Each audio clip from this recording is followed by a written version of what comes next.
কি বন্ধুরা, video upload করতে ইচ্ছা করছে না? যেমন আমারও ভিডিও আপলোড করতে কিন্তু একদমই ইচ্ছা করছে না, তাই বিগত 2-3 দিন কিন্তু ভিডিও শুট করিনি, ভিডিও আপলোড করিনি। তার কারণটা কি জানো? Views down problem. ভিউজ আসছে না ভিডিও আপলোড করার পরে।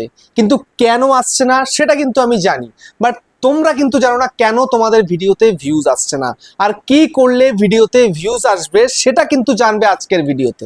ঠিক আছে, দেখো আমি বিগত এই চ্যানেলটাতে 2.5 বছরের ওপরে কাজ করে চলেছি। 2.5 বছর থেকে কিন্তু বেশি হয়ে গেছে। 1,95,000 প্লাস সাবস্ক্রাইবার আমার এই চ্যানেলে। ঠিক আছে, দেখো আমি এতদিন ধরে ভিডিও করছি, 1400 প্লাস ভিডিও দিয়ে ফেলেছি। আমি এরকম দেখতে পাচ্ছি আমার চোখের সামনে ভিডিওতে ভিউজ ডাউন হয়ে যাচ্ছে। কিন্তু আগে আমি এতটা ডিমোটিভেট কিন্তু হতাম না, বাট এই মুহূর্তে ডিমোটিভেট বেশি হয়ে যাচ্ছি। তারপর আর ভিডিও বানাতে ইচ্ছা করছে না, ভিডিও বানাইনি 2-3 দিন। ঠিক আছে, কেন বলতো? চ্যানেলের সাবস্ক্রাইবার 1,95,000 হয়ে গেছে, কিন্তু ভিডিও আপলোড করলে এতটা রিচ ডাউন, ভাবা যায় সেটা? ইউটিউবের আগে কিন্তু এরকম আমার সাথে করেনি। ঠিক আছে, আগে স্ট্রাইক খেয়েছি, ভিডিও দিইনি 7 দিন, তারপরে যখন ভিডিও দিতাম আবার রিচ ফিরে পেতাম। বাট এই সময় রেগুলার কাজ করার পরেও রিচ ডাউন দেখলে না আর ভালো লাগছে না, কারণ অডিয়েন্স এত, তারপরেও ভিডিওতে ভিউজ কেন আসছে না? ফল্টটা কোথায় সেটা কিন্তু আমি খুঁজে বের করেছি। তাই আমি তোমাদেরকেও জানাতে চাইছি যে তোমাদের ভিউজ ডাউন কেন হচ্ছে, আর এই ভিউজ ডাউন থেকে বাঁচবে কিভাবে, এই ভিউজ ডাউন থেকে বাঁচার উপায়টা কি রয়েছে। যদি একবার জানতে পারো তাহলে তোমরা খুব সহজে চ্যানেলটা কিন্তু র্যাঙ্ক করিয়ে ফেলতে পারবে। ভিউজ আপ ডাউন থাকে, তাই বলে ডিমোটিভেট হলে কিন্তু হয় না। কিন্তু কিছু কিছু ক্ষেত্রে ডিমোটিভেট হয়ে যায় মানুষ, ঠিক তেমন আমিও হয়েছি, তোমরাও হচ্ছ। বাট এই ভিউজ ডাউন থেকে এখন তোমাকে বেরোতে হবে। এই যে ডিমোটিভেট হয়েছে, এখান থেকেও তোমাকে বেরিয়ে গিয়ে ভালো করে চ্যানেলে কাজ করতে হবে। কিন্তু কি করলে চ্যানেলটা আবারও র্যাঙ্ক করে যাবে, ভিউজ ডাউন প্রবলেম আসবে না, সেটা কিন্তু তোমাদেরকে বলবো আজকের এই ভিডিওটার মধ্যে। সেই জন্য বন্ধুরা মনোযোগ সহকারে ভিডিওটাকে দেখো, এবং চ্যানেলে যদি নতুন হয়ে থাকো চ্যানেলটাকে সাবস্ক্রাইব করে দাও, বেল আইকনকে প্রেস করে দাও, আর বন্ধু ভিডিওকে লাইক করতে কিন্তু ভুলবে না। লাইক করলে মোটিভেট হই, ভিডিও বানানোর কিন্তু আগ্রহ বাড়ে। আর হ্যাঁ বন্ধুরা, ভিডিওকে একটু হাইপ করে দাও, হাইপ করলে অনেকটা ভালো লাগবে। ঠিক আছে, একটু হাইপ করো প্লিজ, একটু হাইপ করো। আর বন্ধুরা আমি কিন্তু উত্তর 24 পরগনার বনগাঁতে রয়েছি। তোমরা চাইলে আমার সঙ্গে দেখা করতে পারো, চ্যানেলের যে কোনো প্রবলেম নিয়ে আমার কাছে চলে আসতে পারো, কিন্তু এর জন্য চার্জ লাগবে। নিচে হোয়াটসঅ্যাপ নাম্বার রইলো, এই হোয়াটসঅ্যাপে মেসেজ করো, কেউ ডাইরেক্ট কিন্তু কল করো না। আর যাদের বাড়িটা অনেকটাই দূরে রয়েছে, আসতে পারবে না, হোয়াটসঅ্যাপে ভিডিও কলের মাধ্যমে চ্যানেলের যে কোনো প্রবলেমকে সলভ করে দেওয়া হবে, কিন্তু এর জন্য চার্জ পে করতে হবে। নিচে হোয়াটসঅ্যাপ নাম্বার রয়েছে, এই হোয়াটসঅ্যাপে মেসেজ করো, কেউ ডাইরেক্ট কিন্তু কল করো না। তো দেখো চ্যানেলে views down views down views down সারা বছর লেগেই রয়েছে। কিছু কিছু চ্যানেলে না ভিডিও আপলোড করলে 5টা 10টা 15টা 20টা 30টা 50টা এর ওপরে আসেই না ভিউজ। কত ভিডিও দিয়ে ফেলেছে, 300 ভিডিও হয়ে গেছে, 400 ভিডিও হয়ে গেছে, 500 ভিডিও হয়ে গেছে, তারপর রিচ ডাউন। কেন হচ্ছে এরকম রিচ ডাউন? এই রিচ ডাউন হওয়ার কারণ হচ্ছে তুমি চ্যানেলের মধ্যে সঠিকভাবে কাজ করতে পারছো না, তাই ভিউজ ডাউন হচ্ছে। আচ্ছা, তাহলে কি আমি ভালো করে কাজ করতে পারছি না? আমি তো ভালো করে কাজ করতে পারছি বা করছি, তারপর রিচ ডাউন কেন? এটা ন্যাচারাল ব্যাপার, এটা সবার সঙ্গেই ঘটে। যে মনোজ দে তারও কিন্তু হয়েছে, যে টেকনিক্যাল যোগী তারও কিন্তু হচ্ছে, যে ইউটিউব বলে বাবা তারও কিন্তু হয়েছে। এটা সবার সঙ্গেই ঘটে। কিন্তু যদি সারা বছর রিচ ডাউন থাকে, সারা বছর ভিডিও আপলোড করলে 5টা 10টা ভিউজ হয়, তাহলে সেটা তার নিজের পুরোটাই ভুল, সম্পূর্ণ ভুল তার নিজের। বুঝতে পেরেছো? তো সেই জন্য এই ভুলগুলো আর করবে না। কোন কোন ভুল সেটা একটু ভালো করে কিন্তু শুনবে। আমি আজকে বলবো, তোমাদের খোলসা করে বলবো। এই ভুলগুলো আমি আগে করতাম। এর আগে আমি একটা চ্যানেল করেছিলাম, গোপাল অধিকারী টেক, হিন্দিতে করেছিলাম, এই টেকনিক্যাল ভিডিও দিতাম। সেখানটায় ভুল করেছিলাম, একটা বছর সম্পূর্ণ দিয়েছি, 300 প্লাস ভিডিও আপলোড করেছি, কোনো ভিডিও ভাইরাল হয়নি আমার নিজের ভুলের কারণে। ঠিক আছে, তারপরে গিয়ে আরো একটা চ্যানেল করি, ঠিক আছে, হিন্দিতে আরো একটা চ্যানেল করি, সেটাতেও খুব একটা কিন্তু কিছু করতে পারিনি। তারপরে গিয়ে আমার এই ইউটিউবার হওয়ার চ্যানেল। বুঝতে পারলে? তো সব দিক থেকে মানে ঘুরে ফিরে এসে বাংলাতে ভিডিও করেছি আমি। বুঝতে পারলে? তো যাই হোক, কোন কোন ভুল করবে না সেটা সর্বপ্রথম হচ্ছে, তোমরা ইরেগুলার হয়ে যাচ্ছ, ভিডিও প্রতিনিয়ত আপলোড করো না। আজকে ভিডিও দিচ্ছ, দেখছো ভিডিওতে ভিউজ ডাউন, ভিউজ আসছে না, ভিডিও দেওয়া বন্ধ, আবার কদিন গ্যাপ, তারপর আবার দিচ্ছ, আবার ভিউজ ডাউন, মানে ভিউজ আসছে না। কেন আসছে না? ইমপ্রেশন দিচ্ছে না।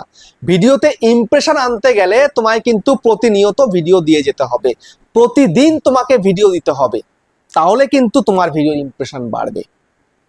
আমার এই চ্যানেলটা ইমপ্রেশন ঠিকঠাক থাকে কেন? ঠিকঠাক থাকে এই কারণেই আমি প্রতিনিয়ত ভিডিও দিই।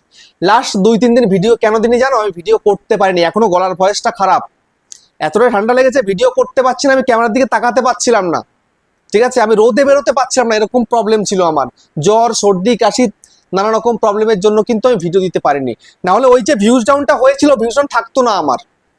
যেদিন লাস্ট ভিডিও দিই বা তার আগের দিন যে ভিডিওটা দিই, ইমপ্রেশন কম পাঠিয়েছে ইউটিউব, তাই ভিউজটা কম এসছে। আমি যদি প্রিভিয়াস 2 দিনে 4টে ভিডিও দিয়ে দিতাম, কারণ আমি জানি যখনই আমার রিচ ডাউন হয় তখন আমি বেশি করে ভিডিও দিই, লাইভে আসি, ব্যাস রিচ আবার আপ হয়ে যায়, ইমপ্রেশন দেওয়া শুরু করে দেয়।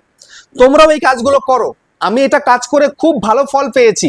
যখনই দেখবে তোমার ভিডিওতে ভিউজ আসছে না, আগে ভিউজ আসছিল এখন আসছে না, তাহলে কি এটা হয়তো ইউটিউবের কোনো একটা ফল্ট রয়েছে বা তোমার কোনো একটা ফল্ট রয়েছে। সেই ফল্টকে ঠিক করার জন্য তোমাকে বেশি মাত্রায় ভিডিও দিতে হবে। তুই লং ভিডিও করছিলে, দিনে 1টা করে দিচ্ছিলে, 2টো করে দাও, 3টে করে দাও, লাইভ চলে আসো 1 ঘন্টা, এটা করলে রিচ অটোমেটিক আপ হয়ে যাবে। দেখো আমি আগে খুব লাইভ করতাম, এখন লাইভ করতে পারি না, কিন্তু আগামী কয়েকদিন পর থেকে আমি আবার প্রতিনিয়ত লাইভ করব, বুঝতে পেরেছো? প্রতিনিয়ত লাইভ তোমরা আমাকে দেখতে পাবে। কারণ আগে প্রবলেম ছিল, প্রবলেমটা প্রায় সলভ হওয়ার কাছাকাছি হয়ে গেছে। এবার কিন্তু প্রায় দিন আমি লাইভে আসবো, তোমাদের চ্যানেল চেক করব, ঠিক আছে? তাতে আমার বেনিফিটও হবে, কারণ আমার চ্যানেলের রিচ যেটা ডাউন রয়েছে, ইউটিউব ইমপ্রেশন কম দিচ্ছে, সেই ইমপ্রেশনটা কিন্তু ইউটিউব বাড়িয়ে দেবে, বুঝতে পারলে? তো যখনই রিচ ডাউন, ভিডিওতে ভিউজ আসবে না, বেশি করে ভিডিও দাও। অনেকে ওই যে দুঃখে কষ্টে না ভিডিও দেবো না, কবে ইউটিউব ঠিক হবে তারপরে ভিডিও দেবো, এটা একদম করবে না, ভিডিও বেশি মাত্রায় দেবে, ঠিক আছে? তারপরে অনেকের ভিডিওর কন্টেন্টের প্রবলেমের জন্য ভিউজ ডাউন হয়। যে কন্টেন্টের কোনো ডিমান্ড নেই, সেরকম কন্টেন্ট বানালে কে দেখবে ভাই তোমার ভিডিও? কেউ দেখবে না তো। সেই জন্য ডিমান্ডেবল কন্টেন্টের উপরে তোমাকে ভিডিও দিতে হবে, তাহলে লোকে কিন্তু দেখবে। আমি যে বললাম না, একটা চ্যানেলে 1 বছর কাজ করেছি, গোপাল অধিকারী টেক, সেখানে ডিমান্ডেবল কন্টেন্ট কাকে বলে জানতাম না, বুঝতে পেরেছো? ডিমান্ডেবল কন্টেন্ট কাকে বলে আমি করেছিলাম 2020 সালটা, ওই লকডাউনের সেই সালে, 2020 সালে, ঠিক আছে? 20 সালটা পুরো করেছিলাম, পারিনি কিচ্ছু করতে, জানতামই না সঠিক কন্টেন্ট কিভাবে বাছাই করতে হয়। দেখতাম মনোজ দা একটা ভিডিও দিয়েছে, সেটাকে কপি করে সেই ধরনের ভিডিও আমি নিজে একটা করে দিতাম। আরে ওর তখন চ্যানেলে কত মিলিয়ন সাবস্ক্রাইবার, আমার চ্যানেলে 0 সাবস্ক্রাইবার, তাহলে হয় কোনো দিন? কিন্তু দেখো তো, আমি এই চ্যানেলে যখন শুরু করেছি, বড় চ্যানেলের সঙ্গে কম্পেয়ার করে কোনো ভিডিও করিনি, যে ওই অমুক চ্যানেলে করেছে বলে আমিও করবো এমনটা কিন্তু করিনি, ঠিক আছে? আমি আপডেট ভিডিও শুরুর দিকে দিতাম না, ঠিক আছে? আপডেট ভিডিও দিয়েছি যখন আমার চ্যানেলে একটা জায়গায় পৌঁছেছে, তারপরে গিয়ে আমি আপডেট ভিডিও করি। এখনো অনেক অনেক সময় আপডেট ভিডিও করি না, আসে চোখের সামনে দেখি অনেক আপডেট এসছে, আমি জানি আপডেটে আমার ভিউজ কম আসে, ঠিক আছে? আর কিছুদিন পরে চ্যানেলটা আরো বড় হলে তখন আপডেট ভিডিও দিলে লোকে দেখবে, বুঝতে পারলে? তো সেই কারণে এমন কিছু কন্টেন্ট দাও যেন অডিয়েন্স তোমাকে ট্রাস্ট করতে পারে, সেরকম কন্টেন্টে তোমাকে ভিডিও দিতে হবে। অডিয়েন্স ট্রাস্ট করবে না এমন কন্টেন্ট তোমরা দেবে না, তাহলে কিন্তু কোনো লাভ নেই, ঠিক আছে? তারপরে তোমরা ভিডিওগুলো করছো, ভালো থাম্বনেল তৈরি করতে পারো না, ভালো করে এডিটিং করতে পারো না, এরকম করলে চলবে না। ভালোভাবে ভিডিও তৈরি করতে হবে, ভালো করে এডিটিং করতে হবে, ভালো করে থাম্বনেলটাও বানাতে হবে, তারপরে ভিডিও আপলোড করতে হবে, তবে দেখবে তুমি তোমার ভিডিও থেকে ভালো মাত্রায় ভিউজ পাচ্ছ, বুঝতে পারছো? সিম্পল ব্যাপার। ইউটিউবে আপ ডাউন সবসময় থাকে, যদি সারা বছর তোমার ভিউজ ডাউন চলছে, তাহলে তোমার সম্পূর্ণ ভুল, ইউটিউবের ভুল আছে ঠিকই, বাট তোমার ভুল সম্পূর্ণ। 99% তোমার ভুল, 1% ইউটিউবের ভুল। তুমি সেই 99% ঠিক করো, ইউটিউব 1% ঠিক করে দেবে, বুঝতে পারলে? আমার তো সারা জীবনের জন্য, লাইফ টাইমের জন্য তো আমার ভিউজ ডাউন প্রবলেম আসে না, আসে 2-4 দিন, 1 সপ্তাহ, তার বেশি কিন্তু ভিউজ ডাউন থাকে না, আবার ঠিক হয়ে যায় সবকিছু, বুঝতে পারলে? আজ কিন্তু পরিষ্কার করে আমি আমার তরফ থেকে সম্পূর্ণ তোমাকে বুঝিয়ে বলে দিলাম। তো ভিডিওটা কেমন হয়েছে কমেন্টে জানিও। আবার দেখা হচ্ছে নেক্সট একটা ধামাকাদার পাওয়ারফুল ভিডিওর সাথে।